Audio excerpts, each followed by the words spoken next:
government is now putting India in a key position in its regional architecture and its understanding of the region.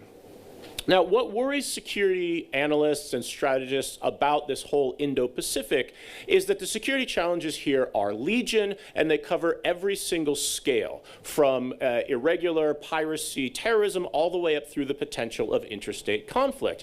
And if you think, it would be brilliant if we had a map, but if you can kind of think about the region, a map of the region, a large portion of this Indo-Pacific encompasses what we might call the arc of instability that stretches from Southeast Asia up through Central Asia, the Middle East, and then down to East Africa.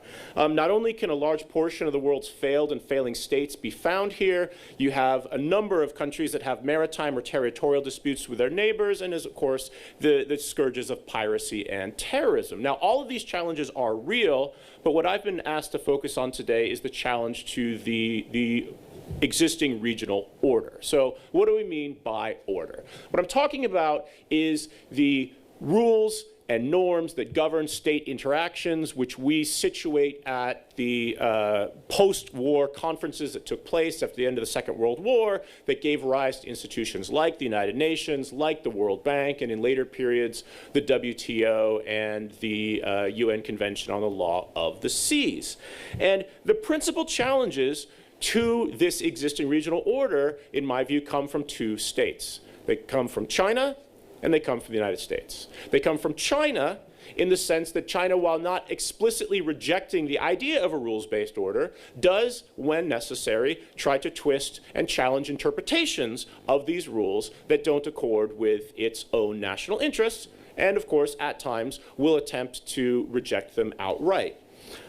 They come from the United States because we are seeing, particularly under the Trump administration, increasing uncertainty about the willingness of Washington to uphold and backstop these rules that, of course, the United States had a principal role in helping to craft so many decades ago. And so I want to say a bit more about each of these two countries. So China's various maritime and territorial disputes with its neighbors are largely rooted in historical and nationalist narratives that are not necessarily bolstered by contemporary international law. So we see events like when the Permanent Court of Arbitration rules against Beijing, as they did on the South China Sea in the Philippines case, that the legitimacy of this body, the jurisdiction of this body is challenged, and of course robust efforts are taken to create new facts on the ground, such as building artificial islands, which are then subsequently militarized.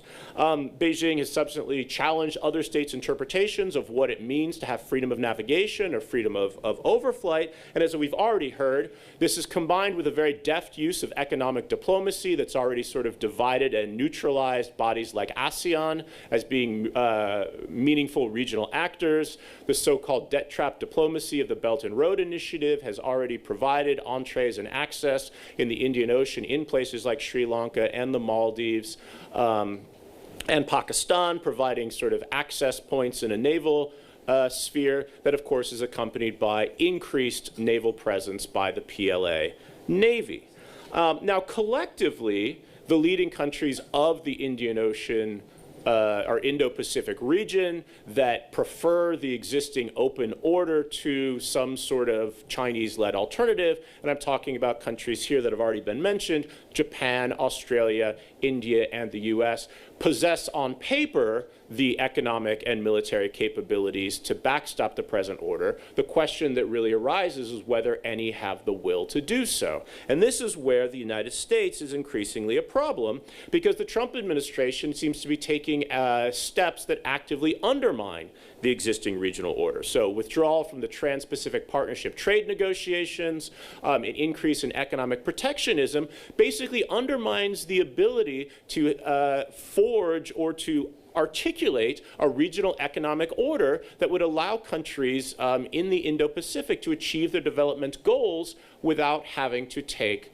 Chinese investment money. Moreover, allies and partners of the United States in Asia, in Europe, and other parts of the world are increasingly uncertain about Washington's ability and willingness to uphold its existing commitments, and particularly given the current administration's willingness to impose tariffs on treaty allies, despite the national security implications, there are real concerns about where the United States is going. So insofar as continued engagement by the United States in the Indo-Pacific is critical to maintaining the existing order, interested countries do need to expend diplomatic capital trying to persuade those in Washington who will listen that the U.S. needs to remain committed to shaping and upholding the authority of regional rules. But at the same time, it will be necessary for countries to act on their own, to sort of take the leadership mantle that hopefully, just for the time being, the U.S.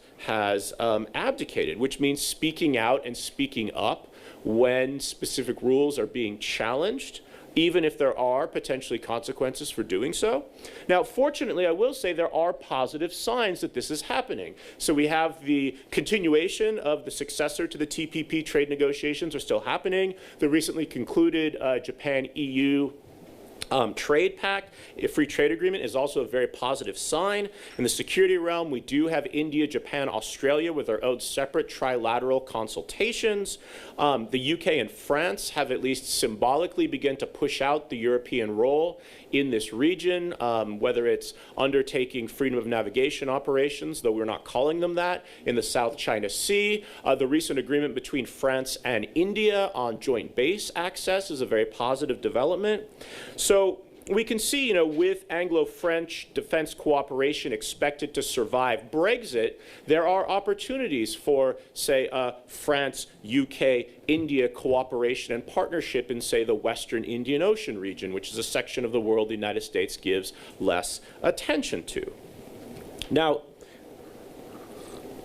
even with American involvement, but particularly without it, various economic and strategic initiatives to bolster the existing regional order, should we wish to do so in the Indo-Pacific, do need to be tightly coordinated amongst interested parties and move from sort of an ad hoc individual basis to something that's much more institutionalized and expands beyond these principal Quad countries that were mentioned to engage Vietnam, to engage South Korea at times, and to engage Indonesia. So I don't think we have to be unduly pessimistic that Beijing's vision of the future will automatically triumph in the Indo-Pacific. We need to recognize that the present system or the present order can only be sustained by taking the challenges that it faces seriously and collectively mobilizing to address them.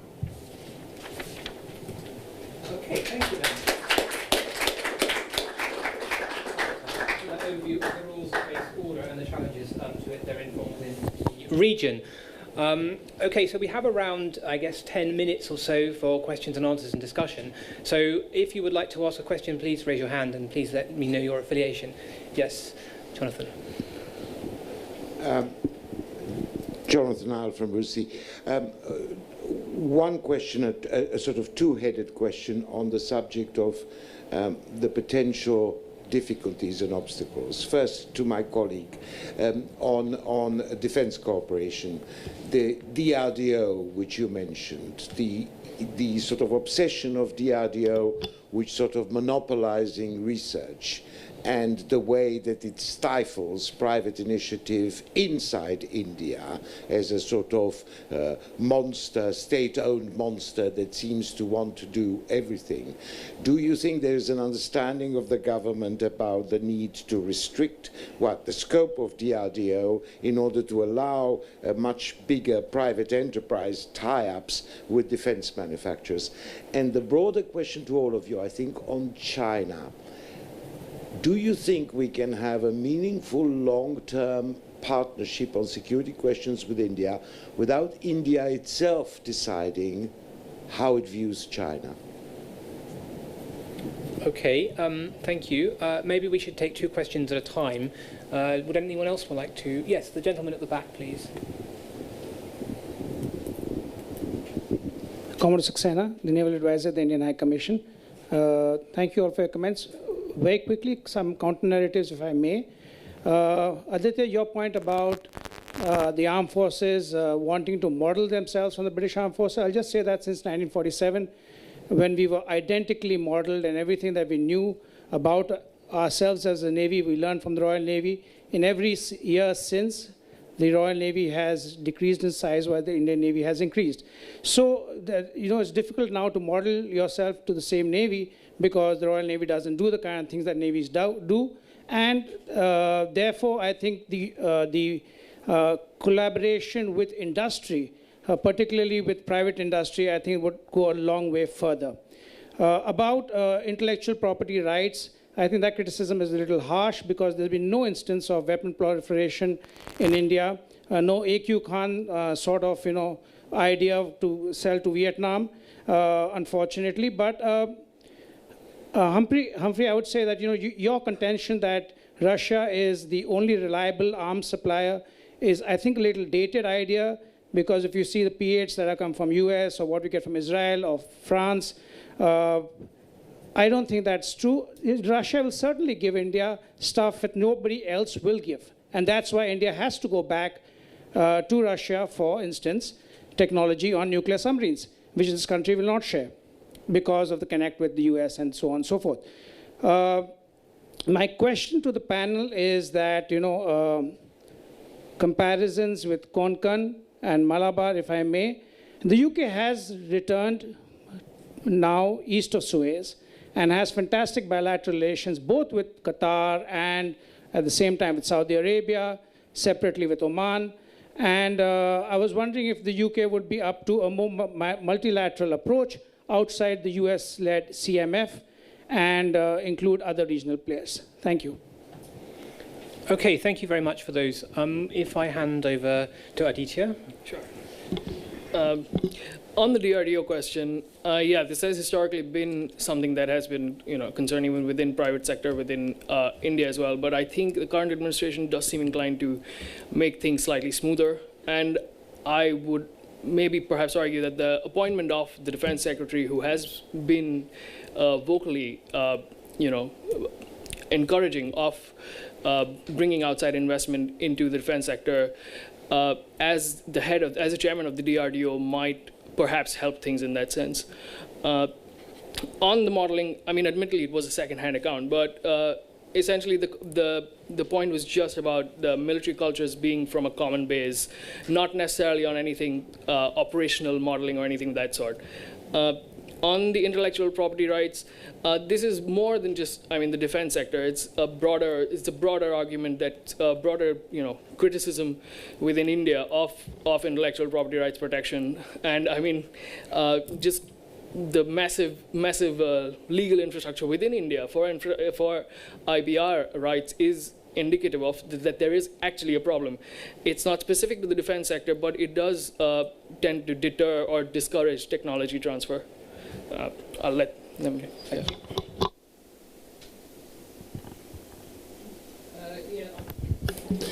Yes, you're probably right about the Russian arms, but I think you still need the Russian bits, let's put it that way. I just want to make a broader point that sort of answers is that if China wants to prevail in the Indo-Pacific, which it does it wants 2049 as its lock-off date of the anniversary, and it wants to be India and Japan must feel safe.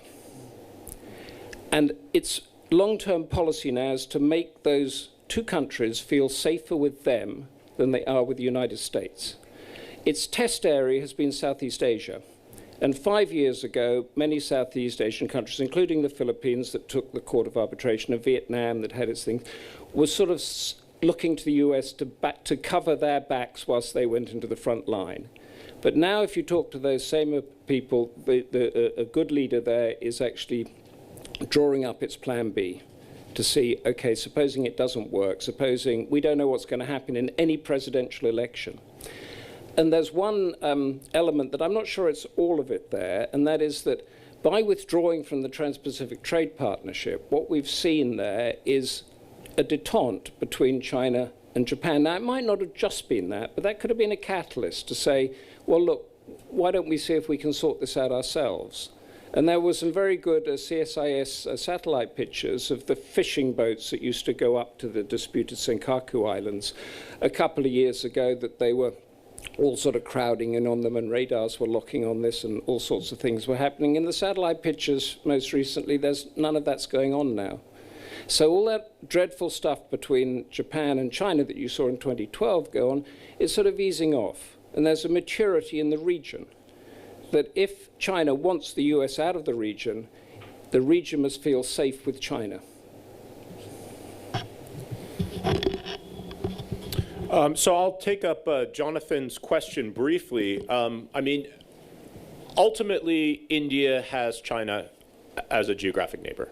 So it's an incredibly complicated relationship. I mean, I think that to be a partner with India accepts the fact that they have to find some way to live with China on its border.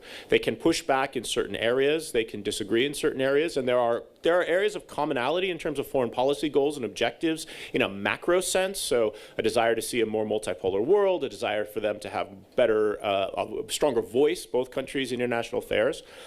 There's the Pakistan factor, there is the trade imbalance factor, there's the growing encroachment, some would say, into what India has always seen as a sphere of influence. So I don't know if we'll ever get to a settled view of China within India, though I think we're seeing one that is far more skeptical, and even the overhyped reset that occurred a few months ago was really more of a revision to a mean after Doklam than something that's really moving the relationship in a new direction. But we could talk, I mean, this could be a topic for an entire conference in of itself. To take the Commodores, I don't know if the UK would be willing to do this, but I really hope they will. I've been pushing where I can for the UK to think really seriously about engaging India in the Persian Gulf and Western Indian Ocean. There's a lot of commonalities. There's a lot of relationships that the UK has to bring to the table that I think would help advance both countries' interests. So I really hope this is something that people take more seriously, but I can't really speak authoritatively on that subject. Okay, thank you, Walter. I think we can take just one more question because I think we're running out of time. The person right at the back. Sorry, I can see a hand. Yes. My question to the panel will be, we haven't heard really about the Chabahar port in Iran and the India-US recent relation and with the imposing, sanctions. So what role would you think Britain can play in the, sphere of influence which you were talking about? Thank you. Okay, thank you. Who would like to... Sure. Well, unfortunately, Iran is a key cleavage in the Indo-US relationship. Maybe not as anywhere near as polarizing as Pakistan, but it is a real problem that this had sort of been isolated for a while, taken off the table by the nuclear agreement, and the Trump administration has put it back. I think it's just something where the two sides are going to have to be mature enough to sort of look past it, and if there is a goal to forge a long-term relationship, you may have to deal with some hiccups and bumps along the way and take a longer view of things. But it will be, it's going to be an irritant as long as the Iran issue remains salient within the United States. I'd just like to add to that. The Iran issue is an example of what many people in Asia say, the unpredictability of democratic politics. So you've now got a situation where you have European companies being faced penalization for trade deals that they set up over the past 3 years, and they have to rearrange that whole thing. So getting back to the point about Russia and the weapons, you want to stick with what you know is going to last for several decades if you're doing research and development that go into that. And there's a prevailing view in Asia that's coming up, and it's not homogenous by any means, that in Britain and in the US, you don't have that reliability. So you might get the latest jet plane in, but you might not be able to get the spares if something turns around in the next 2 years after that. Okay, well, I'm afraid we're out of time for further questions, but maybe as chair I might just take a few moments. The question or the topic has been on Britain and India in the Indo-Pacific, and I think it's increasingly clear that India is located in the Indo-Pacific in a way that the UK isn't, but that doesn't necessarily mean that the UK shouldn't or cannot play a role in the region, particularly given its interests and its friendships with India and other countries. So insofar as the UK is increasingly a country that has interests in the region, perhaps we should extend the context a little bit and think more of an Atlantic Pacific in Britain's context and an Indo-Pacific in India's. And hopefully we will be able to work together to make the world and the region a more secure and stable place in the future. So I thank the panelists for their interventions, and I hope that this has added some light to this interesting subject, which I'm sure we're going to continue to extend and think about more in the future. Thank you.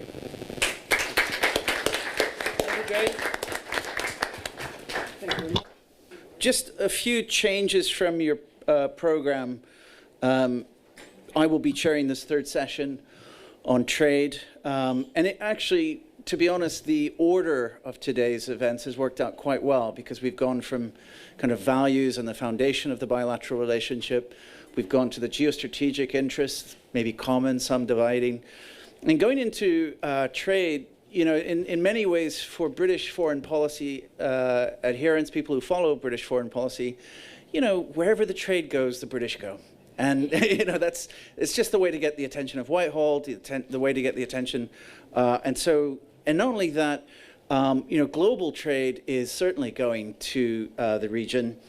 I have a few, you know, figures in front of me that kind of indicates, you know, some of these things. So we have the Asia Development Bank saying that by 2050, more than 50% of the world's GDP will be centered in the Asia region. We know that the middle classes, the global middle classes, will grow by 50%, and most of that in Asia, which means we're going to have like a kind of explosion of cities, an explosion of urban. I mean, we've seen that already to some extent in China, but that's going to happen all throughout the Indo-Pacific region. You know, infrastructure was mentioned in the very first panel.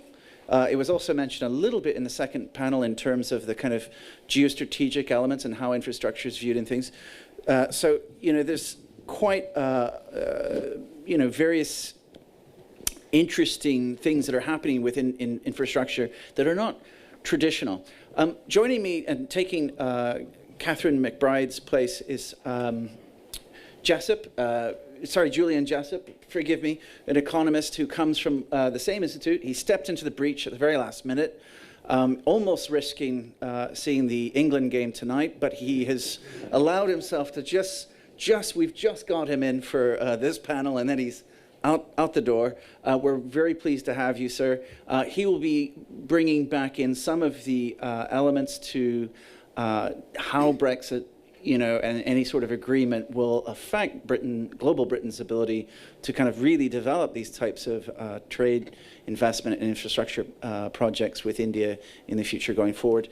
And then on my left-hand side is Duncan Bartlett, editor of Asian Affairs, also a former journalist, business journalist, with some background in reporting on finance. Also, like myself, comes with a keen eye on Japan as well as India. And so we will start with first, who would like to go first, actually? I'm kind of, yes? Okay, so Julian, I will start with you, and then Duncan will go over to you, and then we'll throw open for conversation, for discussion. Well, good afternoon, everybody. I thought I'd start with a few... Sorry. Right, thank you. Good afternoon, that's much better. Thought I'd start with a few general remarks on the political as well as the economic background to Brexit, because I think that's clearly very important in terms of how Brexit is going to shape UK external policy, including policy towards trade with countries like India. And in that respect, I found it's one of my favourite quotes from a UK politician in the run-up to Brexit. It's actually from Tony Blair. So not normally somebody that I agree with, and I don't think he expected me to agree with him in this case. What he has said here is that for the first time since its inception, a nation will have disrupted the onward march of European cohesion, left the European Union, and will have done so for reasons apparently at odds with the whole rationale for the Union's existence. And what I think is interesting about that quote is, although he's clearly coming from the Remain camp, I think with a few minor cheeky editing changes, that actually makes the case for leave pretty well. So he's talking about disrupting the onward march of European cohesion. If I just change that word to cohesion to integration or dominance, then you start to get a flavour of what Leave voters were thinking. And he says at the end, reasons at principle at odds with the whole rationale for the Union's existence. And if you believe, as clearly quite a few Brits did, that the reason for the Union's existence was to create some sort of federal superstate that overrides British sovereignty in a number of areas, then maybe he's actually making quite a good case for Brexit. Certainly, if you look at the political imperative for Brexit, I think it's well summed up by that phrase that you may have seen on the back of the bus. I'll ignore the one on the side of the bus about 350 million for the NHS. That was clearly nonsense. But on the back of the bus, it was saying, take back control. And I think that's a very key message that the government appears to be taking on board, the idea of taking back control of borders. So obviously that's about migration, taking back control of our laws, so repatriating powers to the Parliament in Westminster, taking back control of our money, so that's the 10 billion or so every year that the UK transfers to the EU. And if I think they'd really thought about it and could capture the public's imagination, I think they would also have said taking back control of trade policy. Now, how do you deliver those aims? Well, I think if you look at those aims, it's pretty clear that you have to leave both the European Union's single market and customs union. If you remain within the single market, you have to accept the free movement of people from the rest of Europe, which I think is a red line. You also have to accept a lot of EU regulation, again, which is imposed by the EU and regulated by EU courts. So I think you have to leave the single market. I also think, though, you have to leave the customs union. I mean, remaining within a customs union is clearly convenient. It minimises border checks. It obviously keeps zero tariff trade within the EU. But it does require you to operate the same trade policy with regard to the rest of the world as the EU does. So it doesn't give you independence on trade policy. And frankly, if we were sitting here today talking about a future where the UK was going to remain both in the single market and the customs union, then a lot of the discussion about opening up the UK economy to the rest of the world becomes a lot less interesting, because we'll be having that conversation in Brussels, not here in London. But provided we are leaving both the single market and the customs union, and we'll find out more details about that from the white paper next week, then I think potentially this does open up huge opportunities. The priority for the government at the moment is to minimise the costs, to make sure we have as close as possible a relationship with the EU as we do now. After all, the EU is, and for some time will remain, our biggest single trading partner. So the focus now is on minimising those costs by getting a comprehensive free trade deal and by having as streamlined as possible customs arrangements after Brexit. But once that piece of the jigsaw is in place, we can start looking outwards and being much bolder in our trade agreements with the rest of the world. Now, there's a whole range of different options here. I mean, I personally, being an economist, would rather we just simply go down the route of unilateral free trade. I think we should simply just start to lower our trade barriers, both tariff barriers and non-tariff barriers, straight away. Our consumers would clearly benefit, and I think in time other countries would see the benefit as well of that and would follow. More realistically, though, we might be looking at a series of new bilateral arrangements. I mean, hopefully the US will be near the front of the queue, but our Commonwealth partners, of course I'll include India in that, but also Australia, New Zealand. Perhaps also the UK could quickly seek to join other multilateral arrangements that are now coming back for the dead, like the TPP. I would very much hope that is the direction that the government takes, but I don't think it's guaranteed that's going to happen. I still think there are very strong protectionist and regulatory biases within the UK society.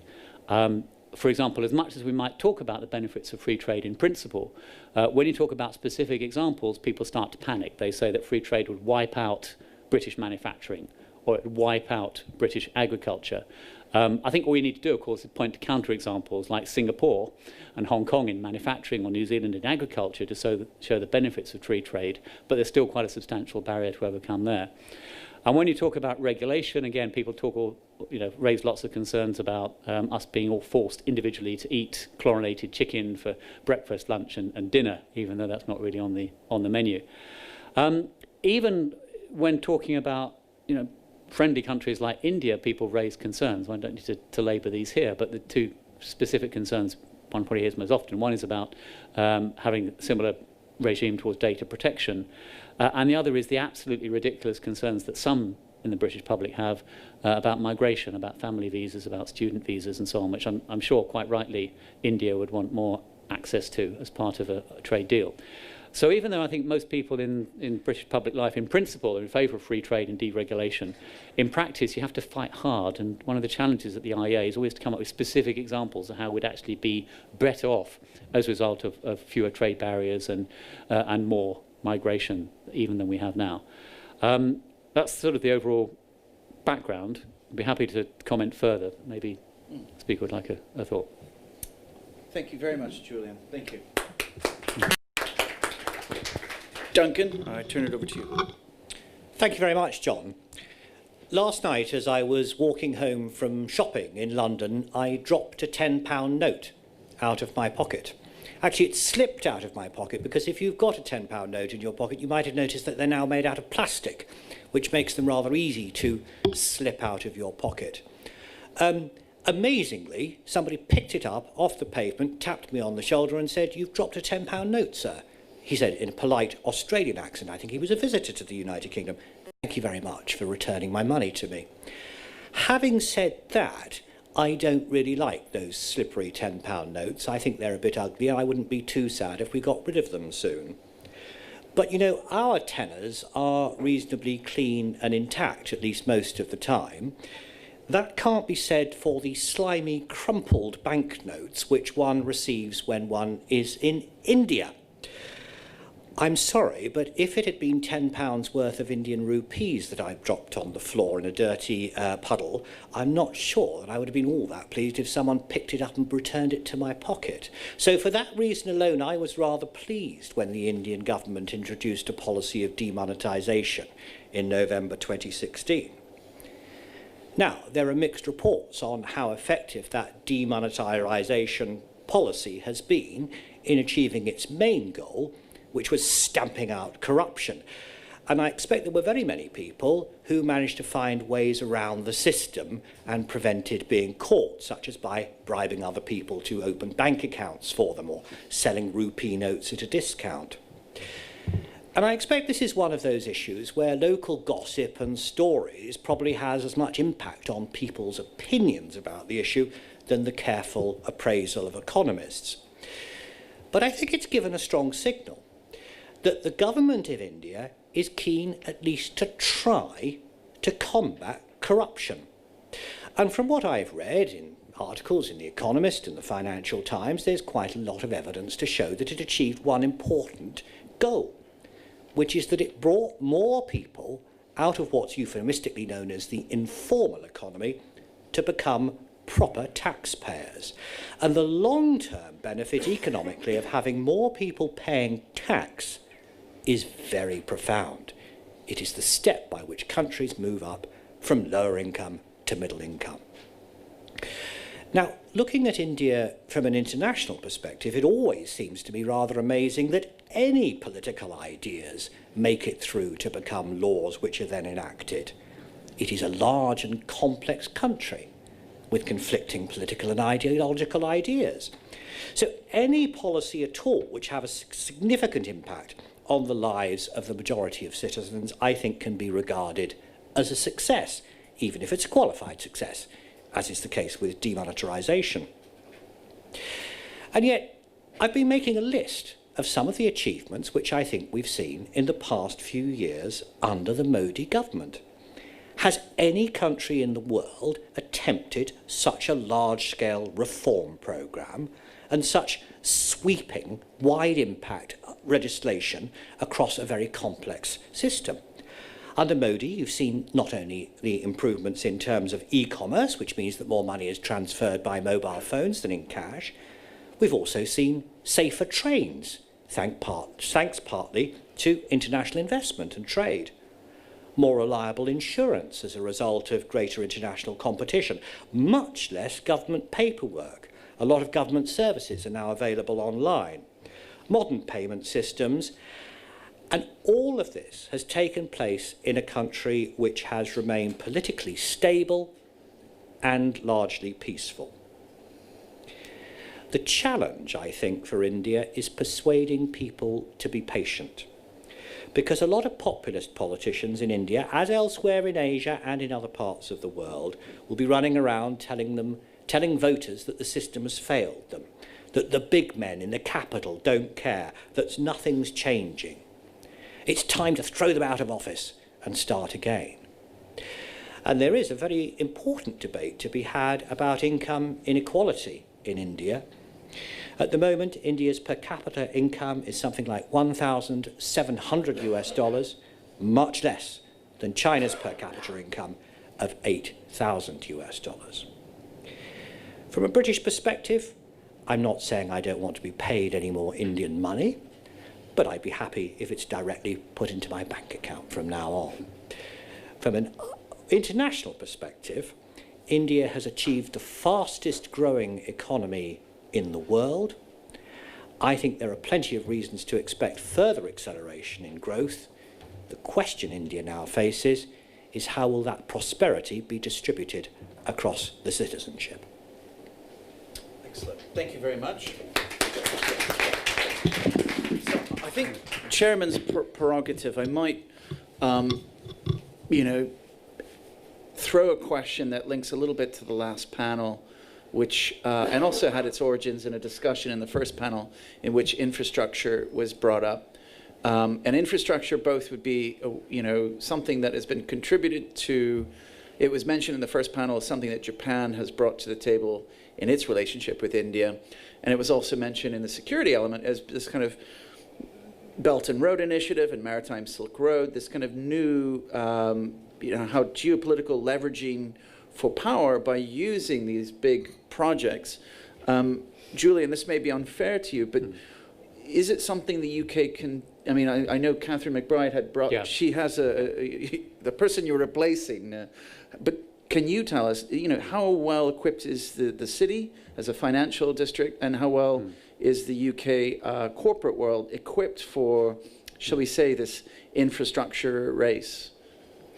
Okay, well, I think that there are clearly areas where the UK has an advantage, but others where I think it's more on a level playing field. So if we think about areas where the UK has an advantage, I think the city is obviously it. I mean, despite the concerns about the impact of Brexit on the city, it's actually consolidated its position as the world's #1 financial centre since the vote to leave. And that's for reasons that are largely Brexit-proof. I mean, we all know the strengths of London as a place to do business and to live and to work.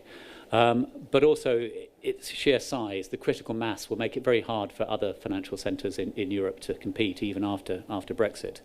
And the UK has always had a very open stance towards people raising money in London for foreign projects. So obviously we've got Renminbi bonds and the equivalent for India. So I think the financial sector of the UK is always going to remain an important contributor to the infrastructure development of India. In terms of other areas, I think there's a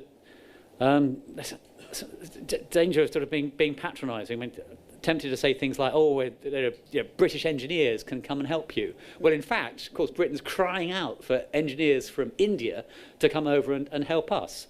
I might talk about how good we are at managing big infrastructure projects, and then you can all stick your hands up and point to multiple failures in British infrastructure projects, particularly those run by the British government over the last few years. So I'm sure there are areas there that we can help in, but I suspect that we probably have at least as much to learn from you as you might ever learn from us.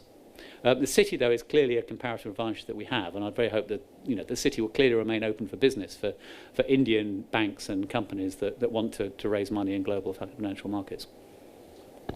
Duncan, do you want to have a stab at that, or any aspects of how UK can help India? Well, when it comes to deciding how much international trade and business India wants, that's a decision for Indian policymakers, and it's been a subject of very considerable debate. Now, we've recently seen the arrival of Amazon and Walmart into the Indian e-commerce market, but not surprisingly, people say, what happens if they team up together and start distributing groceries? What will be the impact on the spice merchants in Chennai if they do that? So the whole debate about relaxing foreign direct investment has been something which has been, very politically charged within India. It has meant, I think, that there's been investment in some areas of infrastructure, particularly into the railways, which is a government priority. And I think that foreign direct investment in terms of distributing Indian-produced food and goods has been reduced almost to nothing. I mentioned cheaper and more efficient insurance as well. That's another area where there's been a progress as a result of international investment. A lot of big British companies are there already, Vodafone, BP, HSBC. But there is a danger, of course, that when you invite foreigners in, especially those big players like Amazon and Walmart, that you damage the development of local and national industries. And so I think that if you go back to India before the big reforms of the 1990s, there was a great deal of protectionism. When Prime Minister Modi addressed the Davos conference at the beginning of this year, he warned against protectionism. But there's still going to be a balance to be struck between encouraging international trade and investment, if they go exactly together, and risking the livelihoods of people who don't have the enormous resources of these big international companies. So can I just come in Just on that, I mean, there's sort of indirect way I think the UK can help, which is as an example. I mean, by and large, the UK has been very welcoming to inward investment from the rest of the world. And by and large, it's one of the most lightly regulated economies in Europe. That does require some adjustments, some painful adjustments from time to time. But we do, for example, have one of the lowest rates of unemployment in Europe. It is important, as the other speaker was saying, to make sure that inequality is minimised, but you can do that through the tax and benefit system. What free markets tend to do is to make sure that the share of the cake itself is as big as possible, and then the government's role might be to make sure that's shared fairly evenly. But I think the UK does show, is sort of a shining example, I would say, of the benefits of being as open as possible, while making sure that you have a safety net there to make sure that there aren't significant numbers of people left behind through no fault of their own. I think there must be a question in there on Make in India and the America First and Made in China 2025, but I'm not going to ask that question. Let's open it up to the audience. Again, if you can just wait for the microphone, keep your remarks maybe to 1 to 3 minutes, and tell us who you are. Hi, Phoebe from Civiline. I was just wondering if I could expand on what you just spoke on there briefly. Do you think that there might be a hiatus between what the government in India is trying to do in terms of their initiatives to encourage foreign direct investment, and then actually what the Indian local population will do to respond to that? And that being the case, do you think that there will be an increase in backlash within India towards foreign investment, which causes monopolies on local investment opportunities? Did you have a person to which you... No. Okay, so either one wants to take a stab at it. Thank you for that question. So earlier on, somebody was complaining about the British tabloid press only running negative stories about India. The Indian media is absolutely fierce in its criticism of every possible policy initiative, isn't it? And that's true at a local level, and then every change in policy is hotly debated at a local level and how it's going to be implemented. So I think there is a backlash and there is a concern when people think that their jobs are being threatened by foreign competition. In a globalized economy, of course, that brings benefits as well as problems, and that's particularly true in India. Would there be a backlash? Well, I think what we're going to have to see in the run-up to the election which takes place in India next year is to what extent there's going to be people who say to themselves, well, you know, under the old socialist approach, we put the idea of wealth equal distribution as our priority. We tried to protect jobs. You know, if people had more than 100 people in a factory, it was very difficult to fire them and so on. Those policies at least prevented a lot of people from being left out of work and destitute. Perhaps we need to go back to more of that kind of approach. And you will certainly see, I think, that coming from the Congress Party, and probably taking more of a left-wing approach in perhaps alliances with left-wing political parties. So I think it will be a very hot political issue, actually. The economy is almost certain to be the central issue in terms of that election, the domestic political situation. To what extent people will feel that trade and investment is part of that, I think will depend on, you know, whereabouts they sit in the hierarchy of society. Yeah, I'd just add that globalization and opening up your economy are difficult things to do. I mean, we know from economic first principles that there's an overall increase in welfare. You know, in total, people are better off with more trade. But that doesn't mean that there won't be some losers. And those losers, often the costs of them are concentrated amongst a relatively small number of people who are relatively good at organising themselves, whereas the benefits are spread more thinly but across the whole of the population. So what you tend to find is that there are lobby groups that argue very strongly against increased openness. For example, certain incumbent businesses that have done very well nicely, very well, thank you, as a result of being effectively a local monopoly and not being exposed to foreign competition. And there may well be, you know, workers in certain sectors that will become uncompetitive if you have the possibility of importing cheaper or better goods from overseas. So you need to find some way of managing the complaints from a minority. And I think that's where government action is helpful in terms of making sure that those people aren't left behind, and that can be done in a number of ways. It can be done through the tax and benefit system to redistribute income towards them. It can be done through the education system to train them up for better opportunities. But those sort of short-term adjustment costs shouldn't blind you to the longer-term benefits of having a more open economy. And sort of literally hundreds of years of economic theory and numerous historical examples can show you how much better off an economy is when it opens up. Arguably, China, of course, has stolen a march and is sort of 10, 20 years ahead. But India has lots of long-term advantages, plenty more scope for catch-up gain, better demographics and so on, potential for better financial system, and many other advantages that I think India can do what China has done without making some of its mistakes along the way. So, any more questions to the audience? So, should we take a smattering? And could you also direct your question to one or two of the panelists? So, this gentleman here, then that gentleman, and can I take one more? And this gentleman here. So, those three, please. Yeah, thank you. William Crawley. My question is to both the panelists. And it's really about the Chinese Belt and Road. Do you think that one of the more bizarre meetings I've heard in London is a Pakistani lobbyist urging British investment in the Chinese Belt and Road? Now, there's a lot of local concern about the benefits of the Chinese Belt and Road, and we've seen even economically weak Burma putting a hold on this big dam project, which is part of it, but because the benefits are seen largely as Chinese, and the impact on the countries where these developments are placed is minimal. But my question is, would India ever be persuaded to invest in a Chinese Belt and Road initiative, or would Britain?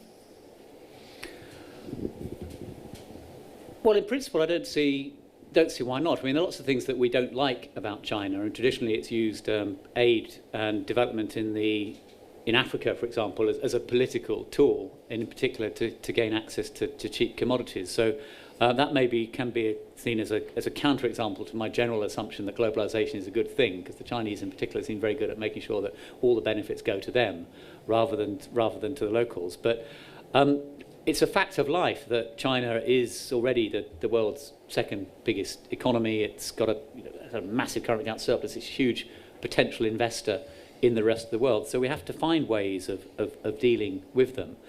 I personally think the more that we can integrate with them economically and financially, the better, because, as I say, that economy isn't going anywhere other than up. And I would hope that if our economic interests are aligned, then in the long run our political interests will be as well. So although I'm sort of aware of some of the caveats of dealing with China, I'd rather be dealing with China than not dealing with China, if I can put it like that. Should we take that group of three? I'm sorry, I did change things around. I changed it around, but this gentleman, the white blazer, after this gentleman who has the microphone, and then the gentleman at the back. And then, like I said, we'll use this last 10 minutes for you three. So, sir. Saeed Yasser Abbas from Vision TV. First of all, I would like to thank you to give me the opportunity to ask this question. I've been listening to a lot of different panelists, and the question I would like to ask is a summary of pretty much everything which I've heard so far.